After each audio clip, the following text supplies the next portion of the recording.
네, 저기 사제들의 옷을 이렇게 오늘 하나님이 이제 말씀이 지시하신 바를 우리가 오늘 출애기 28장에서 말씀 나누고 있는데,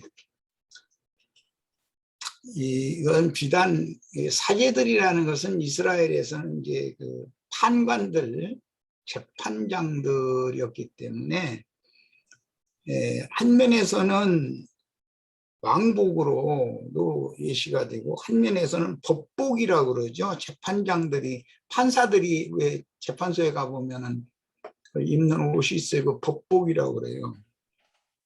법복이라고도 그래요. 그 다음에 하나님께서 말씀을 아껴보낸 선지자들의 옷인 거예요. 그 옷은 이제 엘리야가 엘리사에게 이렇게 겉옷을 이렇게 걸쳐줘 가지고 엘리사의 사역을 위임하는 말씀을 할 수가 있어요. 이런 것은 여러 가지 이제 비유인데, 특히 그 선지자들의 옷에 대해서, 왕복과 법복에 대해서는 많은 그런 이제 이해를 가지고 오늘 우리 형제 자매님들이 많은 말씀들을 증거를 했어요. 그런데 조금 이 부분은 미흡하다라고 생각한 부분이 뭐냐면, 선지자들의 옷에 관한 거예요. 선지자 중에서 그 선지자인 예수님의 옷과 제자들이 예수님께 받아서 입은 옷을 상징하는 거예요. 그런데 예수님은 왕 중에 왕이시고 제자들은 또 이제 왕들이에요. 용의세계에서는.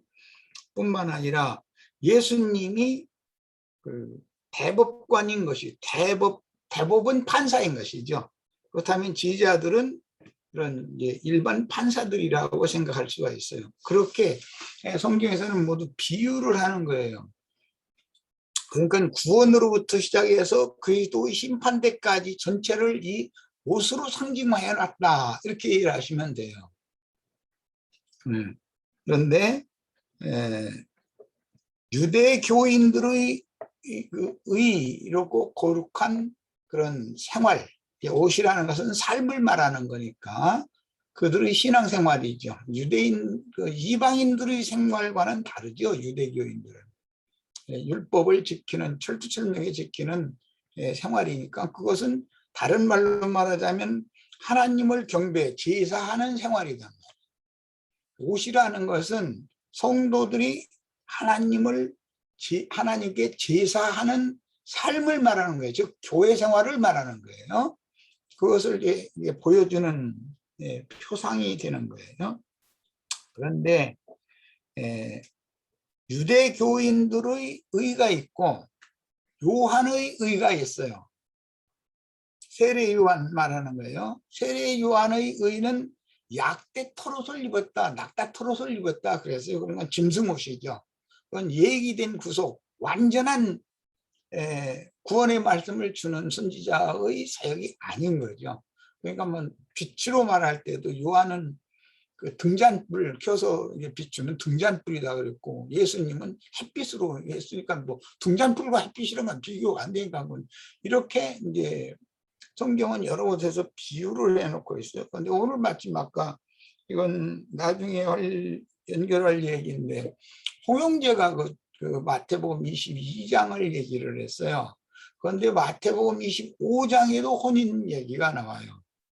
마태복음 22장에 나오는 혼인이라는 것은 흔히 말하는 초림예수, 인자로 오신 예수께서 신랑으로 오셔서 사람들을 자기의 것으로 취하기 위하여 부르셨어요. 그때 세리와 창조와 모든 죄인들은 하나님이 정해놓으신 혼인에 참여할 때 반드시 입어야 하는 옷을 입고 혼인에 참여를 했어요.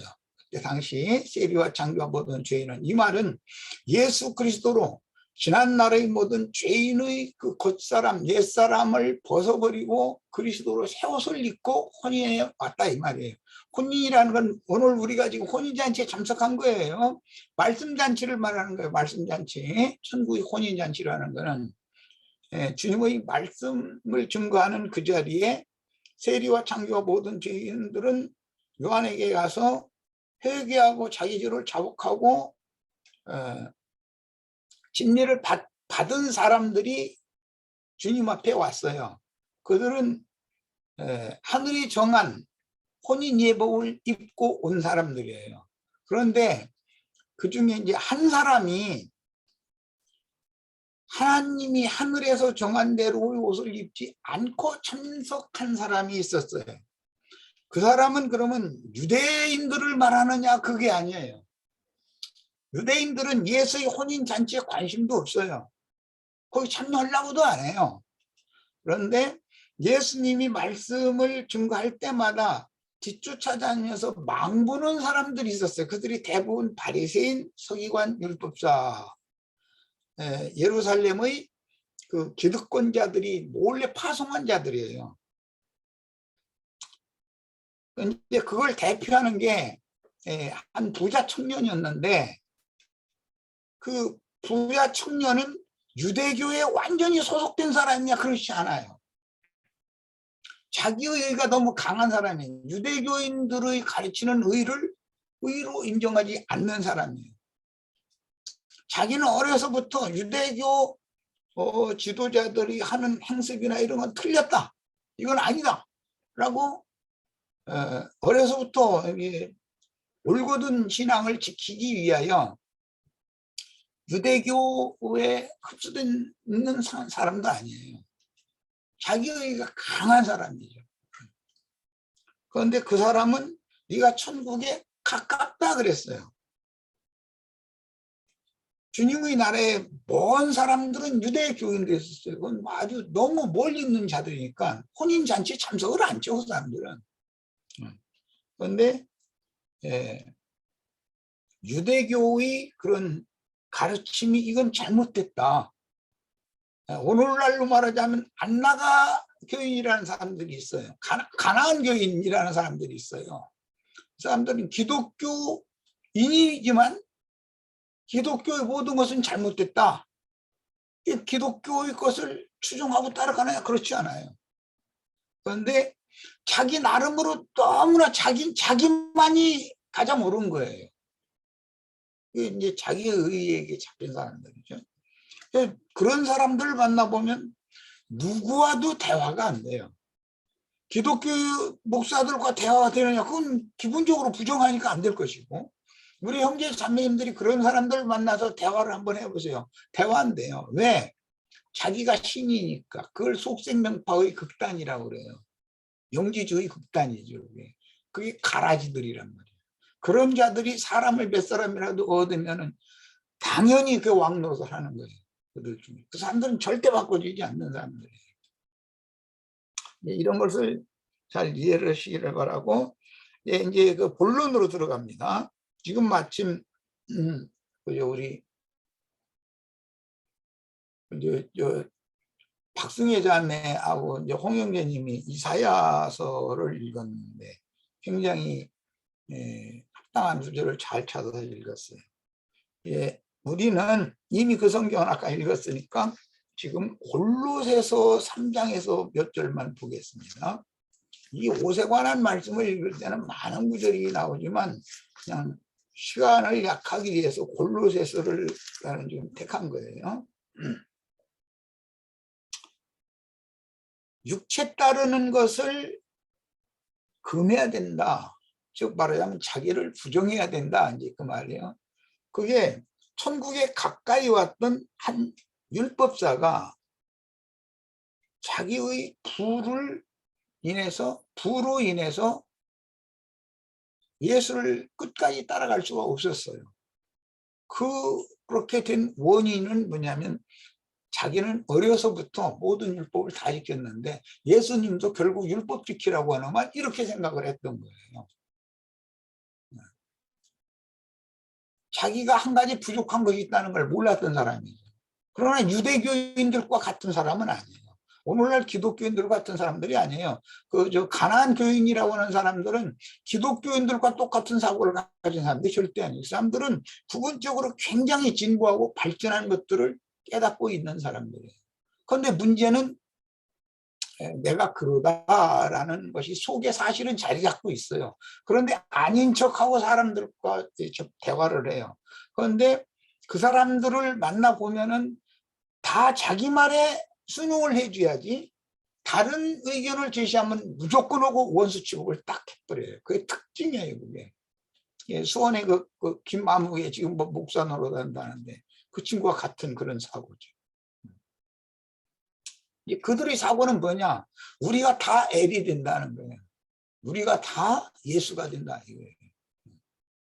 뭐 예수가 수없이 많아지면 중물주가 창조자가 그냥 막 많아지는 거죠. 그런데 그 사람과 대화를 해보면은 결국 자기는 자기가 창조자가 돼 있고 자기는 이미 다 이루어져 있고 나머지는 자기한테 와서 가르침 받아서 그 자기처럼 되면 또 안 돼요. 또 자기보다 진부해서 나아지거나 이러면 절대 안 돼요.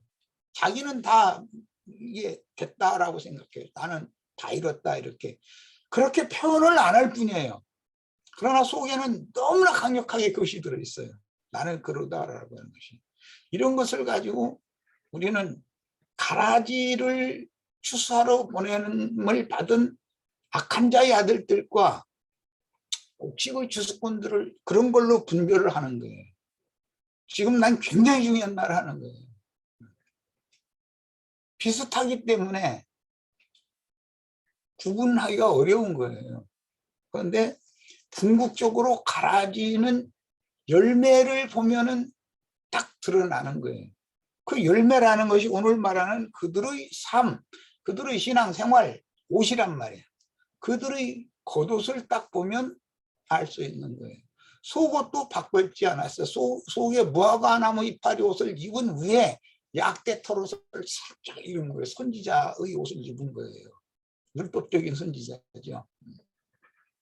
이런 거를 예리하게 볼 줄 알아야 돼요. 자, 이제 골로새서 3장을 읽겠습니다. 그러므로 너희가 그리스도와 함께 다시 살리심을 받았으면 위의 것을 찾으라. 거기는 그리스도께서 하나님 우편에 앉아 계시느니라. 위의 것을 생각하고 땅의 것을 생각하지 말라. 이는 너희가 죽었고, 이것은 죽은 것은 옛사람의 육적 자아를 말하는 거예요. 물리적으로 우리가 죽은 게 아니잖아요. 옛사람이 복음을 믿음으로 세리와 창조와 보던 죄인들처럼 자기 자신을 부인하고 회개하고 돌이켜서 사면을 받는 사실을 지금 말하는 거예요. 너의 생명이 그리스도와 함께 하나님 안에 감추어졌습니다. 중요한 여기 이제 뭐 엊그제 우리 이제 형제들이 뭐 생명 얘기 가지고 그래서 그건 다음에 하자 이제 그랬는데 네, 하나님의 생명도 있고 인간의 생명도 있고 짐승의 생명도 있고 초식, 풀, 나무의 생명도 생명이라는 건 많아요. 그런데 성경이 말하는 생명이신 그리스도를 말하면 영생하시는 하나님의 생명만을 말하는 거예요. 강조하는 거예요. 그거를. 우리 생명이신 그리스도께서 나타나실 때 너희도 그와 함께 영광 중에 나타나리라. 이것은 새 사람의 생명이 위로부터 오는 처소로 덧입혀지다가 온전케 된 의인의 영들로 영광 중에 나타나갈 것이다 라는 말이에요. 그 사람이 믿음의 후사가 될 수 있는 이야기인 거예요, 사실은. 자, 그러므로 이건 전제 조건은 이미 읽었고 땅에 있는 지체를 죽이라. 곧 음란과 부정과 사욕과 악한 정욕과 탐심이니 탐심은 우상숭배니라. 이것들로 말미암아 하나님의 진노가 임하느니라. 너희도 전에 그 가운데 살 때에는 그 가운데서 행하였으나, 여기 행하였으나 라는 말은 그런 옷을 입었다. 그 누더기 옷을 입고 살았었지 않냐 그 말이에요. 그런데 본인은 깨끗하고 좋은 옷을 입었다고 생각하죠. 하나님 보시기에는 이게 완전히 그건 누더기인 것이거든요. 인간에게라는 게. 이제는 너희가 이 모든 것을 벗어버려라. 옛사람과 그 행위를 벗어버리라는 거예요. 곧 분함과 노여움과 악의와 비방과 너희 입에 부끄러운 말이라. 말을 벗는다는 게 다른 것은 모사치고 간에 말을 벗는다는 게 말하고자 하는 의도가 이런 물리적인 옷을 벗는 문제와는 다르다라는 걸 알 수 있는 거죠. 지금 다른 말씀하신 중에 있는 거죠. 너희가 서로 거짓말을 말라. 이 말이 참말, 진실한 말도 있지만 거짓말이 많죠. 거짓의 야비는 뱀이기 때문에 뱀이 갈라진 혓바닥으로 가르쳐준 말을 받아들여서 그것을 되뇌이고 있으면 그것이 대적자가 되는 것이다. 옛사람으로서 자기는 뭐가 된 것처럼, 아까 내가 그래서 이제 서두에 그 얘기부터 한 거예요. 응? 네.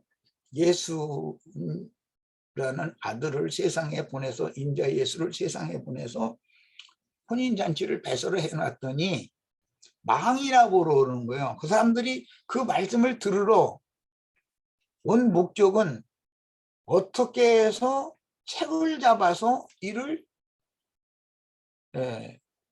공론에 붙여가지고 이를 판단하는 도구를 잡아낼 수 있을까? 그것 때문에 온 거예요.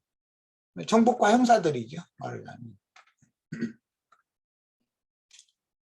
국정원에서 파송한 그런 비밀 요원들이죠. 그런 사람들이 교회에서도 얼마든지 있을 수가 있어요. 그런데 조금 지나면은 그들의 정체가 딱 드러나요. 반드시 떠나갈 때 혼자 떠나가지는 않아요. 누군가를 낚아채가지고 나가요. 반드시 그래요. 그런데 나는 이걸 이제 너무 자주 봐가지고, 아, 또 뭔 일이 또 벌어지게 생겼구나, 또 곧 바람 일어나게 생겼구나, 감이 와버려, 이제 하도 당하다 보니까. 옛사람과 그 행위를 벗어버리고, 행위라는 것이 옷이라는 것을 알 수 있잖아요. 옷으로 상징됐다. 이 행위라는 말은 율법 행위나 윤리 도덕적인 그런 인간의 행위를 말하는 것이 아니고 신앙 생활을 말한단 말이에요. 예배 생활을 말하는 거예요. 어떤 예배를 하느냐. 제사장이니까 제사를 해야 되는데 어떤 제사를 하느냐 이게. 벗어버리고 새 사람을 입었으니 이는 자기를 창조하신 이의 형상을 따라 지식에까지 새롭게 하심을 입은 자니라. 이거 새 사람이라는 것은 지식이 새로워져야 돼요. 영적 지식으로 바꿔줘야죠. 거기에는 헬라인이나 유대인이나 할례파나 무할례파나 야만인이나 스구디아인이나 종이나 자유인의 차별이 있을 수가 없나니 오직 그리스도는 만유시요 만유 안에 계시니라. 우리는 세상사 돌아가는 것, 인생사에 관한 것, 이런 것을 모르면서 성경 안다고 떠들면 그건 거짓말하는 거예요. 그렇게 될 수가 없는 거예요. 인생사라는 것은 유대인의 율법 종교도 포함되고 다른 사람들의 여러 가지의 사상들, 생각이 다 다르고 나름대로의 사상이 다 있어요. 자기 옳다고 생각하는 것들이. 이런 것들을 다 수용하는 것이 만유이신 그리스도다. 그러면서 그들을 누구라도 다 주니까 예수 그리스도 안으로 와서 그리스도 안에서 통일시키는 것이 구원이다. 그러므로 너희는 하나님이 택하서 거룩하고 사랑받는 자처럼 긍휼과 자비와 겸손과 온유와 오래 참음으로 옷 입고, 그런 거 보니까 제사장들이 어떤 옷을 갖춰 입는 얘기를 명령하신 것은 사실은 이것은 어떤 성품과 인격을 입으라라는 말이라는 것을 알 수 있단 말이에요. 이것은 결과적으로는 그 옷을 입은 사람은 왕권을 가진 사람이고 제사장들은 재판장인 거예요. 법복을 입은 사람이고 선지자의 위임을 받아서 선지자의 사명을 받은 사람이라는 증표가 된다. 그 사람의 옷이라는 것은, 그 말은 그가 어떠한 삶을 사느냐를 말하는 거예요. 행위를 말하는 거니까 옷이라는 것은. 그런데 이제 오늘 우리 박승혜 자매하고 홍영재님 읽은데 보면 속옷과 겉옷이 있어요. 이건 오늘 말씀에도 그 내용이 나왔어요. 대사제는 옷을 5가지를 입고 일반 사제들은 두 가지만 입어요. 이것은 이제 조금 더 설명할 거예요. 이건 굉장히 어렵고 난해한 문제예요. 누가 누구에게 불만이 있거든 서로 용납하여 피차 용서하되 주께서 너희를 용서하신 것 같이 너희도 그리하고 이 모든 것 위에 사랑을 더하라. 이는 온전하게 매는 띠라. 제사장의 옷을 입으면 반드시 띠로 옷을 몸에다가 딱 결속을 시켜야 되는 것이거든요. 이걸 지금 설명하고 있어요. 뿐만 아니라 성막에도 띠가 있어요. 맨 위에는 고리가 있고 그 고리에 금띠로 쭉 해서 하나가 되게 하잖아요. 그 다음에 엊그제 우리 이제 포장, 성막의 마당 밖에 포장을 치는 데에도 맨 밑에는 받침이 있으니까 받침 위에다가 기둥들을 세우니까 그렇게 세우는 거고, 중간에다가 가늠대라고 하는 것을 쭉 갖다 끼우는 거예요. 그런데 그것은 은으로 하라고 돼 있죠. 그리고 맨 위에 각 기둥마다 고리가 있어요. 그 집안에서 가정에서 커튼을 유리창에다 칠 때 보면 그 위 부분에 커튼에다가 고리를 딱 끼워야 되잖아요. 그 끼워가지고 기둥들마다 딱 부착을 시켜야만 된단 말이에요. 포장이 그냥 둘러 친다고 해서 되는 게 아니잖아요. 흔들리지 않게 딱 만들어야지. 그런 뜻이란 말이에요. 이것은 결집시키는 것, 하나로 그리스도 예수 안에서 하나가 되게 하는 것과 관계가 되는 얘기라는 걸 알 수가 있어요. 자, 그 다음에 그리스도의 평강이 너희 마음을 주장하게 하라. 왜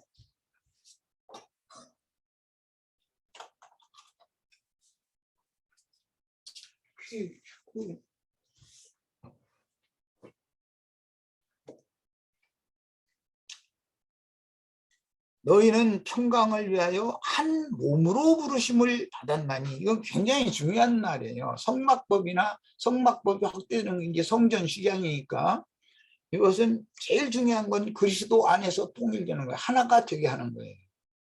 그러면 한 하나님, 한 중보자, 한 주님, 한 성령 안에서 한 몸을 세우는 것만이 주님의 뜻을 이루는 거예요. 이것을 하기 위해서는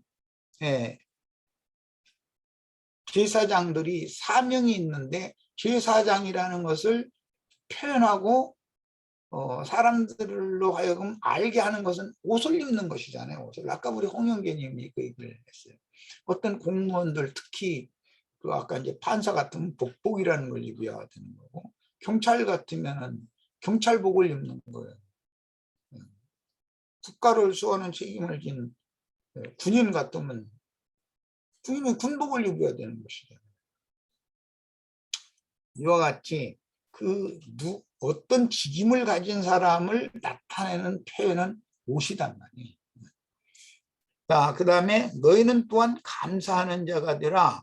그리스도의 말씀이 너희 속에 풍성히 거하며 모든 지혜로 피차 가르치며. 기독교계는 이 말씀 딱 들이대면은 막 목사들이 제일 싫어하는 말 중에 하나가 이 말이죠. 목사라는 사람 자기는 평생 설교만 해서 헌금 받아 먹는 것이 당연한 거고, 당신 기독교식으로 말하자면 난 평신도인데 목사도 내 말도 들어야 된다, 피차 가르치라고 돼 있다, 이렇게 딱 하면은 가라고 쫓아내버리지 용납을 절대 안 씁니다. 그러면 자기 그 밥벌이가 끝나는 거잖아요. 말하자면 권위가 끝나는 거고, 그게 옷벗김을 당하는 것이거든요. 피차 가르치며 권면하고 시와 찬송과 신령한 노래를 부르며 감사하는 마음으로 하나님을 찬양하고, 또 무엇을 하든지 말이나 일이나 다 주 예수의 이름으로 하고 그를 힘입어 하나님 아버지께 감사하라, 이제 이랬어요. 이것이 예배하는 성도들의 일상생활이다. 제사장의 삶이단 말이에요. 이것이 새 옷을 입는 거예요. 옛사람과 그 행위를 벗어버리고 새 사람을 입었으니 너희가 이제는 그리스도로 옷 입었느니라, 이런 말이 나온다. 이 그리스도로 옷 입었다라는 말은 이런 옷을 입는 것을 말하는 거예요. 이것은 신성한 인격으로 입는 것을 말하는 거예요. 그러니까 제사장이 옷 입는 얘기에서는 이게 제일 중요해요. 자, 그 다음에 이제 그 율법에 나타난 제사장들의 옷과 대제사장의 옷이 구분이 있어요. 이런 것은 이제 영지주의 그 속생명파 뭐 가르치는 사람들은 대제사장의 옷과 제사장들의 옷을 구분하는 거 가르치면 되게 아주 싫어하지요. 지가 대사잖아요. 되는 것처럼, 지가 만왕의 왕이나 되는 것처럼, 이런 자긍심 뭐 이런 것에 붙잡혔기 때문에 그래요. 속옷의 이름을 보면 고의 속옷이라는 말이 있어요. 이제 오늘 말씀은 그게 안 나왔는데, 고의 속옷, 이 고의라는 말은 미크나스라고 해가지고 속살에 입는 속바지다, 이렇게 설명이 되어 있어요. 그래서 출애굽기 저 뒤에 나가면 나오는 말씀이에요. 그 다음에는 반포 속옷이라는 말이 있어요. 그런데 그 말은 대제사장은 속옷이지만 일반 제사장들은 겉옷이 되는 거예요. 그것은 색깔로 구분을 해요. 발에 끌리는 옷이다, 긴 옷이다, 이렇게도 했고 순백색인 거예요. 제사장들의 고의 속옷이나 반포 옷은 이제 제사장들에게는 겉옷이고 대제사장에게는 겉옷을 받치는 옷이니까 속옷이죠. 겉옷 속에다 입으니까. 그래서 이 용어를 잘못하면 혼동할까 봐 아까 내가 처음에 그 그림을 이렇게 보여줬을 때 대제사장의 옷 입은 것과 제사장들이 옷 입은 것, 제사장들은 전부 흰옷들을 입었잖아요. 아까 그 그림 홍영님 다시 한번 보여주세요. 그건 굉장히 중요한 지금 설명을 하려고 그러는 거예요. 제사장들은, 일반 제사장들은 순백색 옷을 입는 거예요. 그래서 티끌먼지, 재, 피 이런 것들이 묻으면 즉시 표가 나게 그런 옷을 입어요. 그리고 짐승도 잡고 뭐 불도 떼고 뭐 다 이렇게 하는 거예요. 이제 불 떼는 이야기 조금 뭐 갔으니까 기왕이면 그것도 조금 엊그제 언급을 하는 것 같아서 지금 생각나는 게 뭐냐면, 아론의 첫째, 둘째 아들이 다른 불을 들였다 이렇게 돼 있죠. 그 다른 불이라는 말은 제단 아래 불이라는 뜻이에요. 원문은 제단의 불이 제단 위에 불도 있고 제단 아래의 불도 있어요. 여기 저기 이 대사제의 옷 말고 제사장과 함께 제사 지내는 그 모습을 한번 보여주세요. 네, 여기 이 그림을 보면 대사제의 옷은 제사장들의 흰옷을 입은 것과는 다르죠. 이건 팬티가 아니라 발에 끌리는 긴 옷이에요. 그런데 이것은 순백색이에요. 대제사장은 속옷이에요. 이게 속옷 위에다가 겉옷을 받쳐 입는 거예요. 겉옷 위에다가 에봇이라고 하는 옷을 또 받쳐 입고, 에봇 위에다가 흉패라고 하는 가슴 주머니를 또 받쳐 입어요. 그러니까 대제사장은 옷을 5가지를 입고 일반 제사장들은 옷을 2가지를 입는다. 전체는 옷이 7가지다. 이렇게 이해를 하면 되겠어요. 지금 한 말 잘 명심해서 들으셔야 돼. 여기에서 어떤 데서는 속옷이라고 대제사장의 옷을 말할 때는 반포 속옷이라고 번역을 해놨기 때문에 혹시 고의 속옷처럼 살에다가 입는 속옷인 것으로 오해하면 안 돼요. 제사장들에게는 그것이 이 케토네트라고 하는 이 옷은 제사장들에게는 겉옷이 되는 거예요. 일반 제사장들에게는. 지금 한 얘기 잘 명심해서 이걸 담아두시고 성경을 읽어야 오해가 없어요.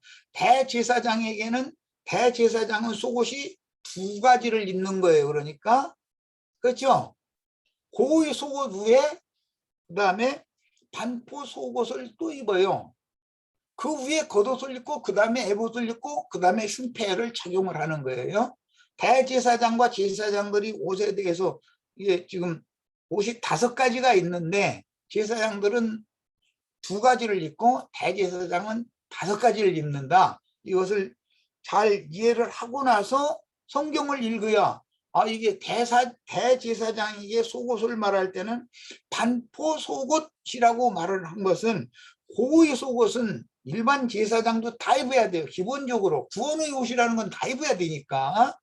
그런데 일반 제사장들의 겉옷인 반포 속옷이라고 한 것은 대제사장에게는 속옷이라고 하는 그 용어를 앞에다가 붙여줬지만 제사장들에게는 그냥 반포 옷이다라고만 또 이렇게 번역을 했어요. 그러니까 제사장들은 겉옷이 되고 대제사장에게는 겉옷을 받쳐 입는 속옷이 된다라는 거. 그 용어는 같은 용어인데 그렇게 대제사장이 입었느냐 일반 제사장들이 입었느냐에 따라서 용어 번역을 달리 하는 것 때문에 혼동이 오니까 그걸 지금 내가 강조해서 말씀드리는 거예요. 자, 그 다음에는 이제 대제사장은 제사장들을 전체를 성막의 당직 제사장들을 지휘해서 제사 행위를 잘 할 수 있도록 지휘 통괄하는 임무를 가지고 있어요. 대제사장은. 이제 많은 왕들이 있어도 왕의 왕과 많은 제사장들과 대제사장이 다른 거예요. 그 선지자와 많은 선지자들은 다른 거예요. 직임이 다르고 직무가 달라요. 이런 것을 명확하게 내가 해야 된다는 것을 강조하는 것은 자칭 나는 그러다라고 하는 자들에게 속지 말라고 이것을 내가 강조하는 거예요. 우리는 만왕의 왕이 될 수는 없어요. 왕 같은 제사장들이요 선지자들이 될 수 있어요. 당연히 그거 돼야 되는 거예요. 그러나 우리가 만왕의 왕이 되고 그 선지자가 되고 우리가 그리스도의 심판대에서 최종 판결을 내릴 수 있는 재판장이 되는 것이 아니에요. 이런 것을 명확하게 하지 않으면은 교회 생활을 백날 죽어라고 했어도 다 말하자면은 그 함정에 떨어진단 말이에요. 악한 자들이 놓은 그 걸려 넘어지게 하는 걸림돌에 다 걸려 넘어져서 지옥불로 떨어지기 마련이란 말이에요. 신앙생활 열심히 해놓고 나서 지옥에 들어오려고 예수 믿는 건 아니잖아요. 자, 그 다음에 흉패에 넣는, 흉패는 대제사장의 가슴 부위를 가리는 장관고가 똑같은 한 뼘씩 되는 규격으로 가슴 주머니예요. 양쪽에 이렇게 손을 넣도록 이렇게 돼 있죠. 그런데 좌우에 2 보석을 넣어요. 그건 잘 아실 거예요. 우측에는 우림이라고 하는 보석을 넣고 좌측에는 둠밈이라고 하는 보석을 넣어요. 자, 그런데 흉패 바로 밑에 있는 그 에봇이죠. 에봇. 소위 견대에 2 보석이 있어서 6지파 이름을 새기는 걸 찾는 거예요. 에봇에 견대가 있어요. 그런데 12 보석들을 가슴에 매다는 것은 흉패 주머니의 가슴에다 매다는 것이지 에봇에 매다는 것과는 다른 거예요. 이게 구약 시대의 12지파와 신약 시대의 12사도들의 그 이름이 서로 각각 달리 기록이 되는 것을 지금부터 설명을 하려고 그래요. 자, 12지파를 기록을 하는데 사용되는 히브리어 알파벳 자음은 22자죠. 22글자예요. 그런데 12지파의 이름에 사용되는 것은 야고보 12아들들이요. 18자만 사용이 돼요. 12지파의 이름에는 히브리어 알파벳의 몇 자가 사용된다고요? 18글자가 사용이 되는 거예요. 나머지 4글자는 우림과 둠밈이라고 하는 보석에 새겨져 있어요. 그래서 두 보석을 가지고 대제사장이 영감을 받아서 18글자만 가지고는 말이 안 되잖아요. 말이 22자가 다 완성이 되어져야 어떤 말이 되는 거 아니에요.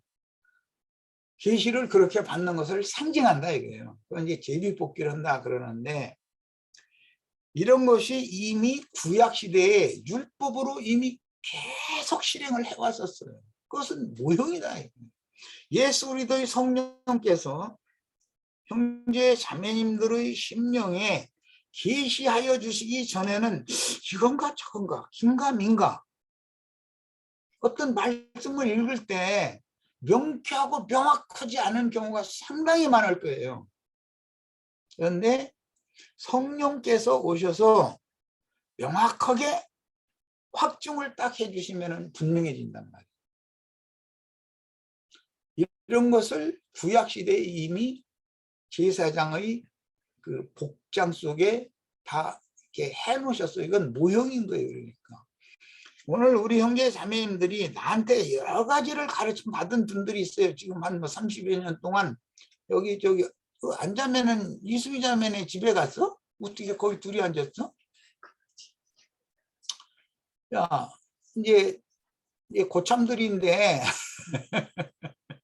김혜자 자매 뭐 저기 여기 남영복 자매 뭐 이제 이런 분들이 이제 고참들이에요. 말하자면 들은 게 수듯이 많을 거예요. 30년 동안 가르쳐 놨으니까 뭐 모세 오경으로부터 시작해서 사복음서로부터 시작해서 하여튼 중요하다고 생각되는 것은 다 가르쳤으니까. 그런데도 나한테만 가르침을 받은 것 가지고는 형제 자매님들이 뭔가 불분명한 것들이 많아요. 당연히 그래야 맞는 거예요. 그것을 성령께서 오셔서 이미 가르침 받은 것을 일일이 생각나게 하시고 그것을 풀어서 설명해 주고 확증해 주기 전에는 모든 것이 하나님의 말씀이 명확하게 증거되는 것이 아니다 이거예요. 오죽하면 인자 예수께서 말씀을 가르치고 나서도 제자들인데도 주님의 제자들인데도 나중에 성령이 오셔서 생전시에 가르치던 말씀을 생각나게 해주시고 그것에 대해서 확증을 해주기 전에 확정해주기 전에는 제자들도 사도행전 처음 앞부분에 보면 왔다 갔다 하는 말들 많이 하죠. 많이 하잖아요. 집에 있는 교회 생활만 해야 되는데 이집저 집에서 떠올 때고 성전에서도 보이고 이랬다. 혼동이잖아요. 지금 혼동. 뭐 바울 사도도 초기 사역 때는 처녀는 시집가지 않는 것이 좋겠다 했다가 나중에 다 시집가는 게 또 좋겠다. 시집가서 애 낳는 게 좋겠다. 또 이런 거 뭐야 시집가라는 거야? 가지 말라는 거야. 뭔 말이야 도대체. 이렇게 성령의 증거와 확증이라고 하는 것은 뒤에 갈수록 더 분명해지고 밝아지게 마련이고 확증을 딱 해주게 마련이라는 거예요. 그래서 내가 늘 말씀을 나눌 때 계시록이라는 것을 이제 계시록을 우리들이 이제 많이 지금 말씀을 나누는 중인데 교계의 계시록을 제일 잘 푼다고 하는 사람들 얘기 들어봐도 함정들이 있는 것을 발견이 되지 않나요? 아, 이 사람은 깨달은 것이 거기까지구나. 그 문제에 있어서는 딱 가려놓으신 거예요, 하나님. 나의 그 획기적인 신앙의 전환을 갖게 해주신 워츠만리라는 그 형제님은 굉장한 분이었었어요. 그런데 그분이 어떤 가르침을 하다 보면 뭐 휴거돼 가지고 뭐 북부의 얼음바다 위에서 뭐 마리아 자매님하고 뭐 이렇게 뭐 스케이트를 탄대나 뭐 댄싱을 한대나 뭐 이런 식으로 해놓고 있고 그게 너무 나로서는 이해가 안 되는 거예요. 또 이트니스라는 분이 굉장한 분이에요. 대단한 분이에요. 그런데 그 몽고말 뭐 2억의 마병대가 몽고말 타고 그 아마겟돈에 오고 또 서방 군대가 또 폴란드 그쪽이 뭐 말을 많이 일련대로 하셨나 또 그쪽 말에 타고 오고 해가지고 막 사억을 마병대가 막 한번 붙는다면 이랬다면 나는 정신이 하나도 없어. 그런 공간도 되지도 않는데. 그래서 난 그런 것 때문에 이건 이해할 수가 없다. 미용재님이 교회에 터라는 것은 지방 입장이다. 지방 입장에다가 교회를 세워야 된다. 터를 잘못 잡고 있다. 터는 구속을 이룰 수 있는 그리스도다. 그리스도의 주님의 교회를 세우는 것이 성경 이야기지 지방 입장이 아니다. 그런데 그 이론을 들어보면 또 그 말이 또 그럴싸해요. 또 이런 것 등등이 그렇게 훌륭한 분들인데도 그 부분에 있어서 주님께서 한번 가려놓으시면 사람은 절대로 열 수 없다 하는 걸 보여주는 거다. 난 그걸 확실하게 믿습니다. 하나님이 한번 열어놓으시면 사람이 그걸 닫을 수도 없어요. 우리 형제 자매님들에게도 주의 성령께서 친히 오셔서 구속을 이루시고 지금 멜기세덱 반차에 따른 영원한 대사제로 형제 자매님들에게 오셔서 함께 살아서 역사하시면서 성경의 1.1핵이라도 지극히 작게 여기는 거 그것에 함정이 많이 있으니까 하는 소리예요. 나는 다 이미 알고 있다고 생각하면 건너가는 거거든요. 그게 다 지극히 작은 것이기 때문에 그러는 거예요. 그렇게 판단하니까. 그런데 하나님의 말씀은 오히려 작은 것이 더 중요할 수가 있다. 사람 인체 중에서도 지극히 작은 지체가 아주 중요한 역할을 하게 돼 있잖아요. 엄청 크다 해가지고서 씨름은 잘하고 뭐 이런 건 잘할 수 있을지는 모르지만 성경의 계시를 잘 보는 건 아니잖아요. 마음이 닫혀버리면 그러고 들을 귀가 딱 막혀버리면 몸에 붙은 작은 지체지만 아주 중요한 일을 할 수가 있는 거예요. 이런 것을 꼭 생각하시길 바랍니다. 그 다음에 이제 마지막으로 예수님의 속옷과 겉옷이 있는데 십자가상에서 벗었죠. 십자가에 못 박히기 전에 옷 벗던 벗겨 가지고서 그 다음에 십자가에다가 십자가에 이제 바다에다 뉘어놓고 사람을 이렇게 거기다 뉘어놓고서 양팔 벌리게 하고 다리 이게 모아가지고 이게 옷을 박아가지고 그다음 세우는 거거든요. 그러는데 예수님이 속옷이 있어요. 먼저는 겉옷을 벗겼겠죠, 당연히. 그런데 겉옷은 제비를 뽑아서 네 사람이 나눠 갔으니까 네 주가리로 나눠 가졌겠죠. 그러니까 동서남북 어디에 있는 사람이든지 옛사람과 그 행위는 누구나 다 벗어야 된다는 것을 암시하고 있다는 걸 알 수가 있는 거예요. 그리고 속옷은 통으로 짠 옷이기 때문에 이것은 제비를 뽑아서 누가 당첨되면 통째로 가져가야 되는 거예요. 꼬지 않은 옷이에요. 그것은 머리 부분만 이렇게 딱 들어가도록 하고 나머지는 이렇게 그냥 길게 그냥 이렇게 머리와 팔만 이렇게 나오게 만들고 나머지는 그냥 이렇게 끼워서 입는 식으로 되어 있는 거예요. 속옷이라는 건. 그래서 호지 않은 옷이다 그랬어요. 우리 형제 자매님들의 구원이라는 것은 사람이 무엇을 매듭을 짓거나 뭘 어떻게 하거나 혼다는 것은 이제 옷깃을 만드는 것이죠. 옷깃이 뭔가 팔소매 뭐 이런 거 옷깃 만든다고 그러잖아요. 그건 겹쳐가지고 꿰매는 거잖아요. 그 부위는. 그걸 옷가라고도 이제 그렇게 표현도 그렇게 해놨어요. 그 38년 된 유출병 걸린 여자가 예수님의 옷가에 손을 만졌더니 즉시로 유출병이 낫다 이렇게 돼 있잖아요. 12회, 38년이 아니라 12회. 12회 동안 혈루증 앓던 그 여인 치료받는데 어디에 했냐면 예수님의 겉옷 가를 만진 거예요. 그게 혼 부분이 호았다. 이게 혼다라는 말은 호주머니 이렇게 할 때 곁에서 이렇게 꿰맨다 이 말이에요. 그럼 뭐 이제 그 한자어인데 우리 저 형제 자매님들은 이렇게 겹쳐서 꿰맸다 이렇게 해야 좀 얘기가 쉽죠.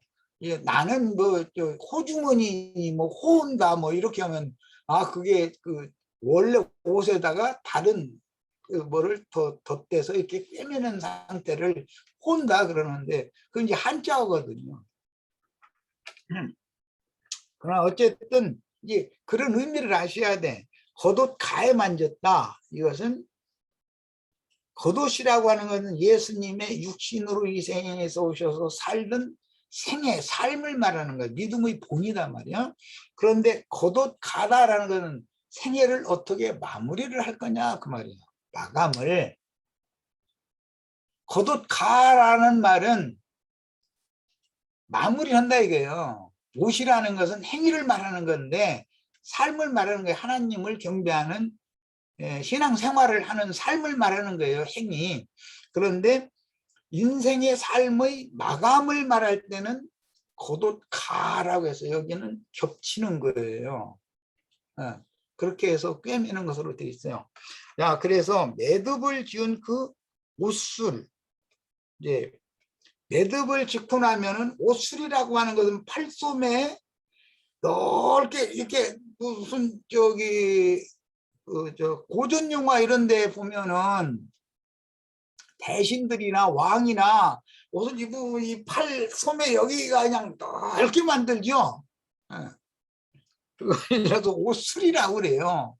그런데 옷술이 크면 클수록 더 권위가 있는 왕 것이 제일 넓은 거죠. 그러니까 그 옷술 속에다가 팔소매를 좁게 이렇게 해서 이제 호화놓고 나서 옷술을 넓게 놓으면 여기에 비밀 문서라든지 이런 걸 보관할 수 있지 않겠어요? 그게 고대인들의 그 생활 관습이었었어요. 예, 그 옷술을 크게 만들고 그걸 가지고서 이렇게 치렁치렁 이렇게 막 팔을 이렇게 팔자 걸음으로 걸으면서 이렇게 해야 그게 되잖아요. 이렇게 오므리고 하면은 아무 효과가 없잖아요. 펄럭펄럭 바람에 날리는 그게 해야 되는데.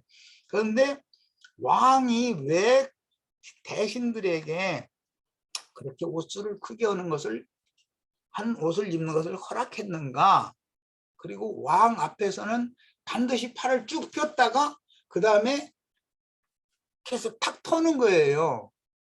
옷술에 뭔가 감춰 있는 것이 있으면 거기에 칼들을 올 수 있고 뭐 이제 그러니까 그것을 팔을 쭉 왕 앞에 가면 반드시 그렇게 하는 거예요. 펴고 그 다음에는 팔을 쫙 해서 힘차게 딱 펴고 그 다음에는 딱 엎드려서 절을 하는 거예요. 그게 왕을 아련하는 법도거든요. 그게 셈족의 생활이었었어요. 그래서 이것은 왕 앞에서는 비밀이 있으면 안 된다는 거죠.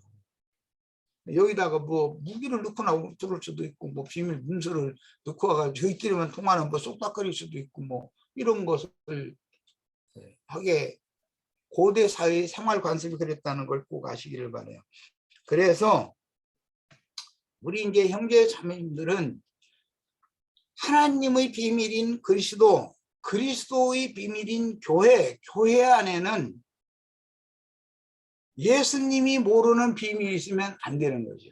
어떤 가정에 가장이 모르는 비밀이 아내가 가지고 있다 그러면 그 가정은 깨지는 거죠. 그럼 말할 것도 없는 거예요. 또 자기 자식들이 어떤 것을 엄마가 남편에게 안 알리고 감추기 위해서 그 비밀을 간직하고 있으면 안 되는 거죠. 남편에게는 상의를 당연히 해야죠. 그리고 최종 결정은 남편이 할 거예요.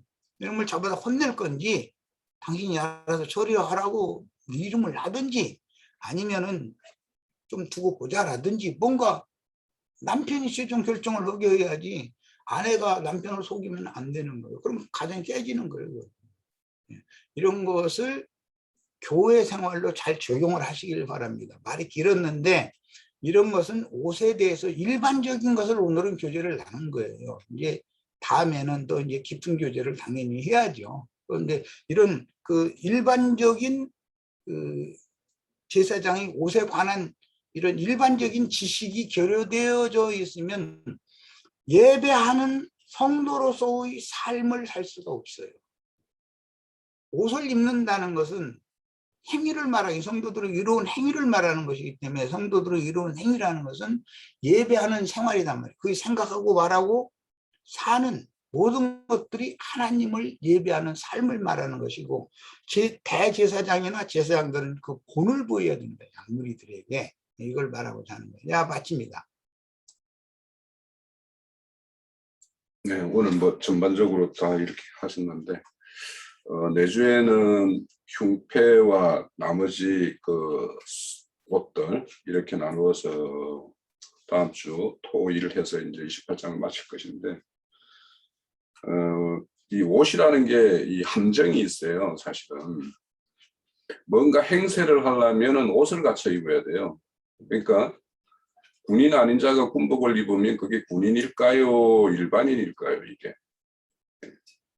근데 그 군인 아닌 사람이 군복을 차려입고 나 군인이라고 행세를 하는 것이 가능하게 하는 것이 이 옷이거든요. 또 한편으로서는.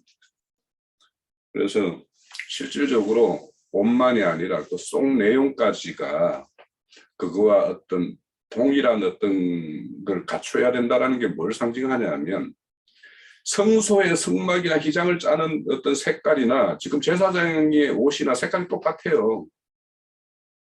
그러니까 이게 뭐냐면 동일성이 아니면 제사장으로서의 어떤 그 역할을 할 수 없다라는 거예요. 이게.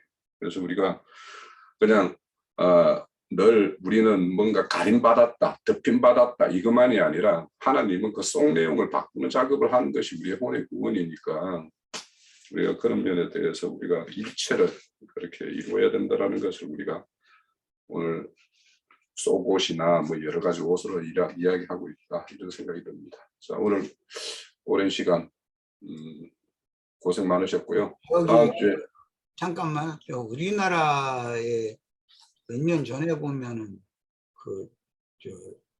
해병대들이 입는 옷, 뭐 이런 옷 입고서 뭐 가스통 믿고 나오는 할아버지들이 있었죠. 광화문에.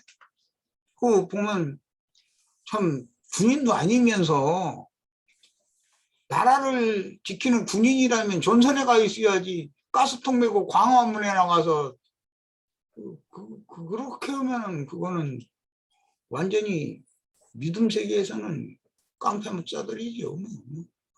그걸 상징하는 거죠. 그리고 오늘 이제 홍영재님이 마치는 이제 다음 토요일 일요일 날 나눌 이야기니까 나도 그 문제는 좀 떠났지만, 화스의 그 옷자락에 룻이 덮임을 받는 거, 그다음에 죄인들이 그리스도의 은혜 안에 이렇게 가림을 받는 거, 이런 것들이 얼마나 중요한 문제인가를 꼭 잘 상고를 하셔서 다음 토요일 일요일에는 이제 세부적인 내용들을 또 은혜롭게 잘 나눌 수 있기를 바랍니다. 네, 마칩시다.